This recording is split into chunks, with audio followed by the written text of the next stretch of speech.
Caramel ചെയ്ത് റവക്കഞ്ഞി തയ്യാറാക്കിയാലോ? റവ കാച്ചിയത് എന്നൊക്കെ പറയും. അപ്പോൾ അതെങ്ങനെ തയ്യാറാക്കാൻ നോക്കാം. അതിനായി ഒരു പാനിലേക്ക് 2 സ്പൂൺ നെയ്യ് വെച്ചു. 4 ചുമന്നുള്ളി കനം കുറച്ച് അരിഞ്ഞതും അതൊന്ന് കളർ മാറി വരുമ്പോൾ അണ്ടിപ്പരിപ്പ് മുന്തിരി അതിലേക്ക് ചേർത്ത് കൊടുത്ത് ഒന്ന് റോസ്റ്റ് ചെയ്ത് മാറ്റി വെക്കണം. അതേ പാനിൽ തന്നെയാണ് 3/4 കപ്പ് റവയും ചേർത്ത് നന്നായി റോസ്റ്റ് ചെയ്തെടുക്കണം. തീ കുറച്ചിട്ടിട്ട് വേണം ചെയ്തെടുക്കാൻ. അടി കട്ടിയുള്ളൊരു പാത്രത്തിലേക്ക് 1/2 കപ്പ് പഞ്ചസാരയും ചേർത്ത് ഒന്ന് കാരമൽ ചെയ്തെടുക്കണം. എല്ലാം ഒന്ന് മെൽറ്റായി വന്നതിന് ശേഷം 1/2 ലിറ്റർ വെള്ളവും ചേർത്ത് കൊടുക്കണം. അതുപോലെ തന്നെ 1/2 ലിറ്റർ പാലും കൂടിയും ചേർത്ത് കൊടുക്കണം. എല്ലാം സെയിം അളവിൽ തന്നെയാണ് എടുക്കേണ്ടത്. എന്നിട്ട് നന്നായി മിക്സാക്കിയതിന് ശേഷം 1 സ്പൂൺ ഏലക്കപ്പൊടിയും ഒരു നുള്ളു ഉപ്പും പിന്നെ വറുത്ത് കോരി വെച്ചിരിക്കുന്നതും ചേർത്ത് കൊടുത്ത് നന്നായി ഇളക്കണം. പാലെല്ലാം തിളച്ച് വരുമ്പോൾ ഇച്ചിരിച്ചായി നമ്മുടെ റവ ചേർത്ത് കൊടുക്കണം. റവയൊക്കെ ഒന്ന് മിക്സായി ഇളക്കിയതിന് ശേഷം അധികം കുറുകരുത്. അപ്പം ചൂടാറിക്കഴിഞ്ഞാൽ നല്ല കട്ടിയാവും.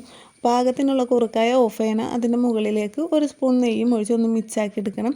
നല്ല ടേസ്റ്റി ആയിരിക്കും. ഇതുപോലെ തയ്യാറാക്കിയാൽ ഇതുപോലെ ഒന്ന്